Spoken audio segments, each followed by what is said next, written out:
আসসালামু আলাইকুম, সবাই কেমন আছেন? আশা করছি ভালো আছেন। তো এর আগেও কিন্তু আমার বেশ কয়েকটা ভিডিও গেছে যেগুলোর মধ্যে আমি বলেছি যে ভারত কিন্তু এখন বর্তমানে বাংলাদেশকে আসলে প্রকাশ্যেই তারা নানাভাবে উস্কানি দিচ্ছে যুদ্ধের জন্য। তো এই কথাটা আমি কেন বলছি সেটার কারণ হচ্ছে যে আমরা যারা সাধারণ মানুষ আছি, সাধারণ মানুষরা যদি বলি, আমরা অনেকেই এখন বলি যে আমরা ভারতের আসাম, মিজোরাম, মণিপুর এগুলো সব দখল করে নিব, বা ভারতের সাধারণ লোকজনও বলে যে বাংলাদেশ দখল করে নিব, যে কোনো সময় বাংলাদেশে ঢুকে যাব।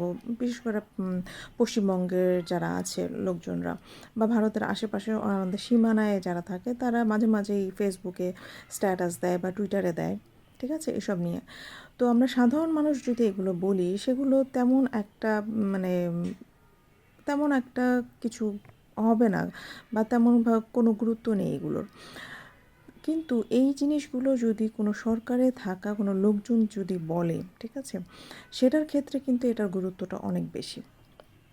তো আমরা এর আগেও দেখেছি যে ভারতের যে এটা যদি আমি উদাহরণ দিতে চাই, ধরেন বাংলাদেশে যারা উপদেষ্টা মন্ত্রণালয়ে আছেন, বা প্রধান উপদেষ্টা বা অন্যান্য যারা উপদেষ্টারা আছেন, তারা যদি এইসব বিষয়ে কথা বলেন, তাহলে সেটা কিন্তু একটু আশঙ্কার বিষয়।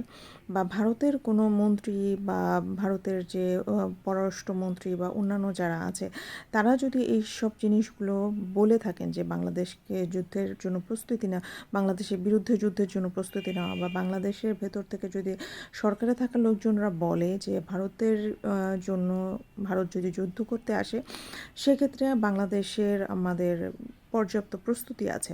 তো এই জিনিসগুলো কিন্তু একটু আশঙ্কার বিষয়, বা এই জিনিসগুলো কিন্তু একটু গুরুত্বে নেওয়ার বিষয়।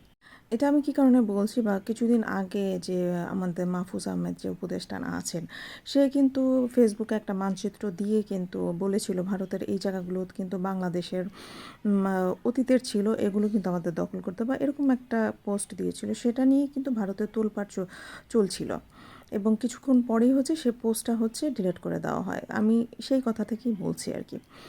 তো আমরা যদি দেখি যে এটা একটা হুমকির আসছে বাংলাদেশে ভারতের পক্ষ থেকে, সেটা কি কী কারণে বলছি, যে আমরা যদি কিছুদিন আগে আমরা দেখেছি যে ভারতের যে পররাষ্ট্রমন্ত্রী আছে রাজনাথ সিং, সে কিন্তু একটা মিলিটারি একটা অনুষ্ঠানে প্রকাশ্যে কিন্তু সে বলেছে যে বাংলাদেশের বিরুদ্ধে হচ্ছে যুদ্ধ করতে হবে, আপনারা হচ্ছে সেরকমভাবে প্রস্তুতি নিন, ঠিক আছে। তো এই জিনিসটা থেকে বোঝা যাচ্ছে যে ভারত কতটা আগ্রাসী মনোভাব নিয়ে বাংলাদেশের জন্য উপরে বসে আছে যুদ্ধ করার জন্য, বা বাংলাদেশে একটা যুদ্ধ পরিস্থিতির সৃষ্টি করার জন্য ভারত কিন্তু এখন বর্তমানে চাইছে। এটা কিন্তু তারা প্রকাশ্যেই বলেছে। এবং এটার প্রমাণ যদি আপনারা পেতে চান, তাহলে সেক্ষেত্রে আপনারা একটু ভারত যে বাংলাদেশের যে চারপাশে যে ভারতীয় সীমা, একটু অল্প একটু কিছু জায়গা হচ্ছে মায়ানমারের, তো পুরোটা জুড়েই কিন্তু ভারত, বাংলাদেশের 3 পাশেই কিন্তু ভারত। তো ভারত হচ্ছে বাংলাদেশের সীমানায় যেভাবে তাদের সেনাদের নিয়োগ করেছে, এবং বর্তমানে তারা ড্রোন উত্তোলন করছে, জেট ফাইটার, এখানে বড় বড় সমরাস্ত্রগুলো বাংলাদেশের সীমানায় কিন্তু তারা আনছে। তো এই জায়গা থেকেই বোঝা যাচ্ছে যে ভারত আসলে চাচ্ছে বাংলাদেশের সাথে একটা সম্মুখ যুদ্ধে যাওয়ার জন্য, ঠিক আছে।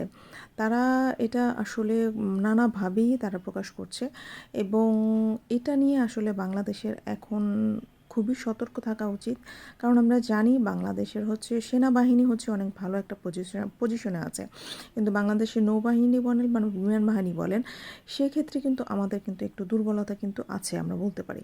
আর এটা ভারত কিভাবে করবে বা করার পরিকল্পনা করছে, সেটা হচ্ছে আমরা জানি যে চীনের সাথে ভারতের কিন্তু একটা দাগমরা সম্পর্ক, এবং চীন হচ্ছে ভারত এখন দেখছে যে আপনারা অনেক দিন ধরেই দেখছেন যে একটু একটু করে ভারতের ভেতরে ঢোকার চেষ্টা করছে, একটু একটু করে ভারতের জায়গা দখল করছে। তো ভারতও এটা করবে। এই কারণে কিন্তু আমরা দেখতে পাচ্ছি যে লালমনিরহাট বলেন, বা চট্টগ্রামের যে সীমানা বলেন, বা পশ্চিমবঙ্গের যে সীমানা বলেন, সেখানে কিন্তু তারা এখন নানাভাবেই কিন্তু স্বেচ্ছায় কিন্তু ভারতীয় যে বর্ডার গার্ডরা আছে, তারা ইচ্ছা করে গায়ে পড়ে কিন্তু বাংলাদেশের যারা বর্ডার গার্ড আছে তাদের উপরে কিন্তু নানা রকমভাবে কার্যক্রম চালাচ্ছে, বা সীমানায় কাঁটাতারে বেড়া দিতে যাচ্ছে। কিছুদিন আগে যদি আমরা দেখি যে লালমনিরহাটের যে সীমানা আছে, সেখানে কিন্তু বাংলাদেশে মানে বিজেপি এবং বিডিআরের মধ্যে কিন্তু একটা যুদ্ধ শুরু হওয়ার মতো পরিস্থিতি হয়ে গিয়েছিল, এবং এটা হচ্ছে এই গ্যাঞ্জামটা কিন্তু 2 দিন পর্যন্ত ভারতীয় বর্ডার গার্ডরা কিন্তু এটা কিন্তু টেনেছে। এবং এক পর্যায়ে বাংলাদেশের যারা বর্ডার গার্ড আছে তারা কিন্তু মানে আক্রমণের পজিশনে চলে গিয়েছিল। এরপরে হচ্ছে ভারতীয় যে বর্ডার গার্ডরা কিন্তু পিছু হটেছে। তো এই সব ছোট ছোট জিনিস বা ছোট ছোট জায়গা দখল করে তারা হচ্ছে বাংলাদেশের ভেতরে ঢোকার চেষ্টা করবে বা বাংলাদেশকে অস্থিতিশীল বা যুদ্ধের পরিস্থিতিতে নিয়ে যাওয়ার একটা চেষ্টা করছে। এবং এটার বিরুদ্ধে হচ্ছে বাংলাদেশের যে স্বরাষ্ট্র উপদেষ্টা আছে সে কিন্তু একদম সরাসরিই বলেছেন সীমান্তে যে ভারত আমাদের সাথে আচরণ করছে সেটা মোকাবেলার জন্য হচ্ছে বাংলাদেশ প্রস্তুত আছে বা ভারত যদি সীমানা এলাকায় কোনো রকম গ্যাঞ্জাম সৃষ্টি করতে চায় সেটার জন্য বাংলাদেশকে প্রস্তুত থাকার জন্য সে আহ্বান জানিয়েছে। তো এই জিনিসগুলো হচ্ছে যে প্রকাশ করে যে এই জিনিসগুলো প্রকাশ্যে যেহেতু বলেছে তো তাদের বুঝতে হবে যে তাদের কাছে গোয়েন্দা সংস্থা থেকে বা পারস্পরিক কী পরিমাণে ভারত বাংলাদেশের সম্পর্কটা টানাপোড়েনের দিকে গিয়েছে বা ভারত চাচ্ছে বাংলাদেশে একটা ঝামেলা পাকাতে। তো এটা নিশ্চয়ই ভালো একদম মানে শীর্ষ পর্যায়ে গোয়েন্দা বাহিনী থেকেই এটা কিন্তু প্রকাশ পেয়েছে, যেহেতু বাংলাদেশের পররাষ্ট্র উপদেষ্টা এটা কোনো রকম লুকোচুরি না রেখেই সে এটা প্রকাশ্যে বলেছে। তো আমরা বুঝতে পারি যে পরিস্থিতিটা কতটা পরিমাণে সিরিয়াস হয়ে উঠেছে। এবং সে হচ্ছে বাংলাদেশের পররাষ্ট্র উপদেষ্টা বাংলাদেশের বর্ডার গার্ড বিজেপিকে সে কিন্তু বলেছেন যে বাংলাদেশের সীমানা রক্ষার জন্য তারা যেন পিঠ না দেখায়। তো বাংলাদেশের বিজেপিকে একদম ডাইরেক্ট কিন্তু এটা উপদেশ দেওয়া হয়েছে বাংলাদেশের সীমানা রক্ষাতে তারা যেন কোনো রকম এক চুল পরিমাণে ছাড় না দেয় বা বাংলাদেশ হচ্ছে ভারতের হুঙ্কারের জন্য বা বাংলাদেশ হচ্ছে ভারতের যে কর্মকাণ্ড আছে বাংলাদেশ সীমানায় যা ভারত শুরু করেছে এটার জন্য ভারতের বিরুদ্ধে বাংলাদেশ কিন্তু একদমই তেমনভাবেই প্রস্তুত আছে এবং সেটারই কিন্তু বর্ণনা হচ্ছে আমাদের স্বরাষ্ট্র উপদেষ্টা দিয়েছেন। এবং আমাদের উপদেষ্টা এটাও বলেছেন যে বাংলাদেশের সার্বভৌমত্ব রক্ষার জন্য ভারতের বিএসএফ যদি কোনো রকম কোনো কর্মকাণ্ড করে সেই ক্ষেত্রে কোনো রকম ছাড় দেওয়া হবে না বিজেপির কাছ থেকে। এবং সেটা সে হচ্ছে সীমানায় হচ্ছে পরিদর্শনে গিয়েছিল এবং সেখানে সে এই নির্দেশ কিন্তু দিয়ে এসছে। ঠিক আছে, তো বাংলাদেশের বিজেপি বিএসএফকে আর কোনো রকম ছাড় দেবে না যদি তারা ভারত স্বেচ্ছায় বাংলাদেশের সীমানায় কোনো রকম গণ্ডগোল করতে চায়। আপনারা যদি দেখেন আমার বেশ কিছু ভিডিও আছে যে ভারত হচ্ছে সীমানায় নানা রকম ড্রোন এবং বড় বড় সমরাস্ত্র কিন্তু তারা হচ্ছে সীমানায় স্থাপন করছে বাংলাদেশের সীমানায়। তো এটার বিরুদ্ধে বাংলাদেশের সেনাবাহিনীও কিন্তু এখন বর্তমানে তাদের যে অ্যান্টি ট্যাঙ্ক বা সমরাস্ত্র যেগুলো আছে সেগুলো কিন্তু তারা এখন সীমানায় নিয়োগ দিয়েছে বা সীমানায় নিয়ে যাচ্ছে যাতে এবং নানা রকম তুরস্কের যে ড্রোনগুলো আছে সেগুলো কিন্তু সার্বক্ষণিক কিন্তু তারা কিন্তু নজরদারিতে রাখছে যাতে অতর্কিত কোনো হামলা যদি বাংলাদেশের উপরে আসে ভারতের পক্ষ থেকে সেক্ষেত্রে যেন বাংলাদেশের কোনো সমস্যা না হয় বা বিজেপির বা আমাদের যে বর্ডার গার্ড আছে তাদের যেন কোনো রকম সমস্যায় পড়তে না হয়। এই কারণে কিন্তু বাংলাদেশের সেনাবাহিনী এটা কিন্তু কঠোরভাবে হচ্ছে এটা সীমানাগুলোতে হচ্ছে সৈন্য পাঠানো শুরু করেছে এবং নানা রকম অস্ত্র ভারী ভারী অস্ত্র ড্রোন এগুলো কিন্তু মোতায়েন করা শুরু করে দিয়েছে যাতে কোনো রকম যে কোনো সমস্যায় যেন এটা মোকাবেলা করা যায়। এছাড়াও হচ্ছে বাংলাদেশের সেনাবাহিনী থেকে হচ্ছে এটা প্রতিরক্ষা বলয় যেটা করা হয়েছে বা যেটা নির্দেশ দেওয়া হয়েছে আমাদের উপদেষ্টার পক্ষ থেকে এটা কিন্তু একটা ভালো নির্দেশ দেওয়া হয়েছে। এটা অবশ্যই করা উচিত ছিল এবং আরও আগেই করা উচিত ছিল, যেহেতু ভারত 5ই আগস্টের পর থেকে নানাভাবে বাংলাদেশকে উস্কানি দিয়ে এসছে। এবং আমি যেটা বলবো যে আরও বিশেষ কিছু কাজ করার প্রয়োজন আছে। আমরা যদি জানি যে বাংলাদেশে যে মায়ানমারের সীমানা আছে সেখান থেকেও কিন্তু বাংলাদেশে বর্তমানে আরও রোহিঙ্গা বা আরকান আর্মিদের ওখান থেকে প্রায় 50 থেকে 60,000 নতুন রোহিঙ্গা কিন্তু বাংলাদেশে ঢুকেছে। ঠিক আছে, তারা কি সাধারণ জনগণ না তারা হচ্ছে ট্রেনিং প্রাপ্ত আরকান আর্মি বা গোয়েন্দা বাহিনী বা ভারতের গোয়েন্দা সেটা কিন্তু এখন নিশ্চিত করা যায়নি। তো এই জায়গাটাকে থেকেও কিন্তু আমাদেরকে অনেক বেশি সতর্ক হতে হবে, কারণ শুধু যে বাংলাদেশের শুধু আশেপাশে বা ভারতের সাইডগুলো দেখলে কিন্তু হবে না। তো এই জায়গাগুলো থেকে বাংলাদেশের দুর্বলতা আছে। তো পররাষ্ট্র উপদেষ্টার এই জায়গাটাও কিন্তু আরও বেশি মনোযোগ দেওয়া উচিত যদি বাংলাদেশকে আসলে ভেতর থেকে বা ভেতরের যে অভ্যন্তরীণ কোনো আক্রমণ যেন না হয়। কারণ আমরা জানি যে বাংলাদেশে এখনও জুলাই আগস্টে কোনো অভ্যুত্থান হয়েছে, কিন্তু ভারতের এজেন্টরা যদি বলেন তারা কিন্তু এখনও কোনাকাঞ্চিতে কিন্তু লাখ লাখ আছে বাংলাদেশে এখন পর্যন্ত। কারণ আমরা যদি বাংলাদেশের বর্তমান যে পরিস্থিতি, যেসব ঘটনাগুলো ঘটে যাচ্ছে, আমরা বলতেই পারি বাংলাদেশ এখনও কিন্তু শত্রুমুক্ত বা সাপ যদি বলি আওয়ামী লীগের বা সাপমুক্ত হয়নি। তারা কিন্তু বারবার কিন্তু তাদের ফনা তুলছে এবং বাংলাদেশকে একটা গৃহযুদ্ধ বা বাংলাদেশকে একটা অস্থিতিশীল পর্যায়ে নিয়ে যাওয়ার জন্য কিন্তু তারা বারবার চেষ্টা করছে। এবং আমাদের স্বরাষ্ট্র উপদেষ্টা এটা কিন্তু সে স্বীকার করেছেন যে রাখাইন স্টেট থেকে প্রায় 50 থেকে 60 হাজার রোহিঙ্গা কিন্তু নতুন করে বাংলাদেশে অনুপ্রবেশ করেছে, এবং এটা কিন্তু নানা পত্রিকাও কিন্তু এটা ছাপা হয়েছে, এবং সে কিন্তু নিজের মুখেই বলেছে।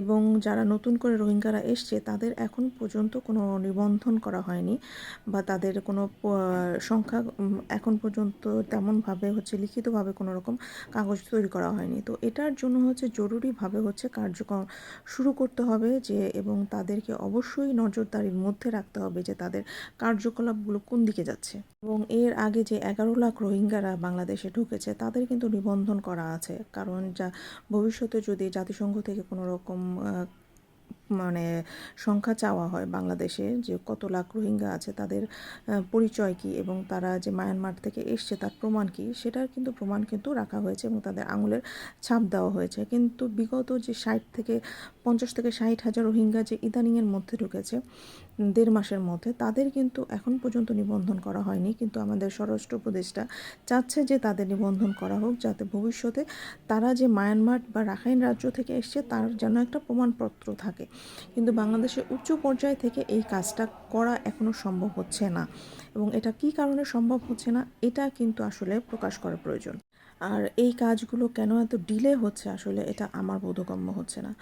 এবং আমরা যদি জানি যে বিগত যে রোহিঙ্গারা যে আছে 11 লাখ রোহিঙ্গা, তাদের আঙুলের ছাপ দিয়ে তারা যে মায়ানমারের সেটা কিন্তু নিবন্ধন করা হয়েছে। কিন্তু এই যে 80 হাজার রোহিঙ্গা নতুন ঢুকেছে তাদেরকে কেন কেন এখন পর্যন্ত নিবন্ধন করা হচ্ছে না, এটার কারণ কি এটা খুঁজে বের করতে হবে। এবং আপনারা যদি জানেন যে মায়ানমারের যেসব রোহিঙ্গারা আছে তারা রোহিঙ্গা সনদ থাকা সত্ত্বেও নানা রকম অর্থ দিয়ে বা ঘুষ দিয়ে কিন্তু তারা বাংলাদেশের নাগরিকত্ব বা ভোটার আইডি কার্ড কিন্তু সংগ্রহ করেছেন। তো এটা কিন্তু বাংলাদেশের জন্য একটা হুমকির ব্যাপার। তো এই যে 60 হাজার যে নতুন রোহিঙ্গারা এসছে তাদেরকে নিবন্ধন কেন করা হচ্ছে না, এটার পেছনে কোনো রাজনৈতিক হাত আছে কিনা সেটা বের করতে হবে। কারণ আমরা জানি যে নতুন যে আমাদের যে গণঅভ্যুত্থানের সরকার আছে তা এবং অন্যান্য যে রাজনৈতিক দলরা আছে তারা কিন্তু জানে যে এই 2025 বা 2026-এর মধ্যে ভোটাভুটি হবে, এবং এর মধ্যে কিন্তু আমাদের আদমশুমারি শুরু হয়ে যাবে, বা বাংলাদেশের ভোটার কতজন আছে সেটা কিন্তু গণনা করা শুরু হয়ে যাবে। তো এটা কি পরিকল্পিতভাবে করা হচ্ছে যে ভোটার বাড়ানোর জন্য কিনা?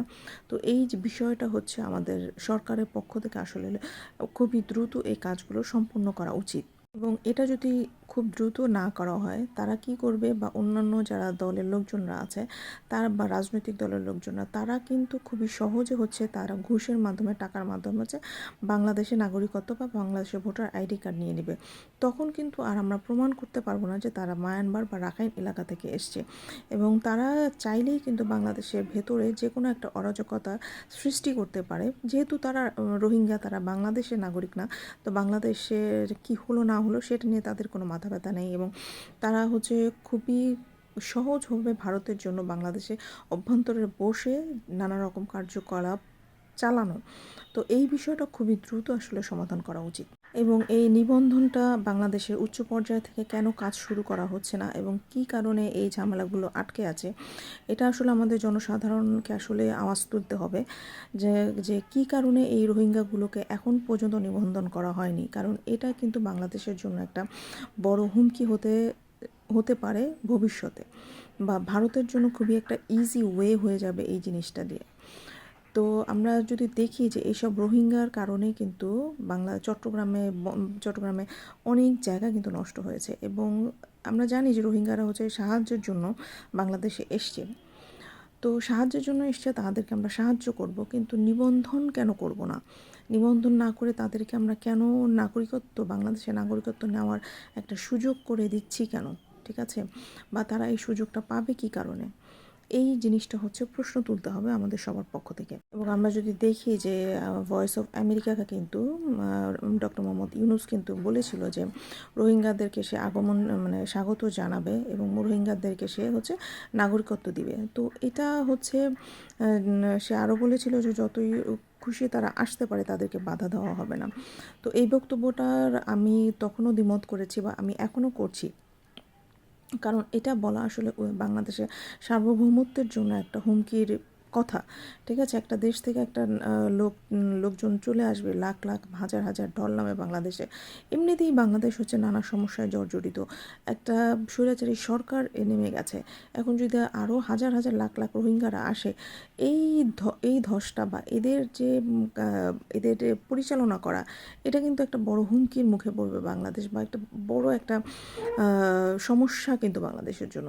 এবং এর মধ্যে যদি তাদেরকে হচ্ছে মানে নিবন্ধন না করা হয়, এটা কি আসলে বাংলাদেশের সরকার, বর্তমান সরকার এটা কি কারণে করছে? যে সে ডক্টর মোহাম্মদ ইউনূস যে ঘোষণা দিয়েছেন তাদেরকে নাগরিকত্ব দিবেন, তো এটা কি প্রকাশ্যে কি তাদেরকে আমন্ত্রণ করা হচ্ছে যে আপনারা যত খুশি আসেন, আপনাদেরকে বাংলাদেশে নাগরিকত্ব দেওয়া হবে? কারণ বাংলাদেশে এখন বর্তমানে অনেক পাচাটার লোকরা আছে যারা হচ্ছে টাকার বিনিময়ে যে কোনো কাজ করতে পারে। তো রোহিঙ্গারা যদি বাংলাদেশে আসে, তারা যে কিছু টাকা খরচ করে যে বাংলাদেশে ঢুকতে পারে এবং আরও বেশি কিছু টাকা খরচ করেছে বাংলাদেশের নিবন্ধন বা বাংলাদেশে ভোটার হতে পারবে না, বা ভোটার আইডি কার্ড বা এনআইডি কার্ড পাবে না, সেটার কিন্তু কোনো নিশ্চয়তা নেই।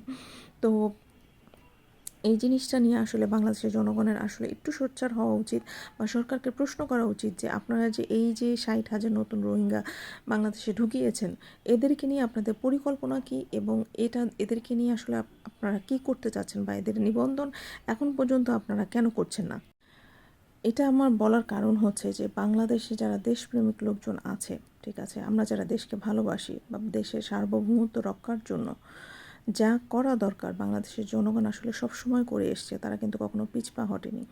তো এরকম একটা বড় ঝুঁকির মধ্যে যদি বাংলাদেশ পড়ে, সেক্ষেত্রেও কিন্তু বাংলাদেশের জনগণের উচিত হবে তারা যেন চুপ না থাকে।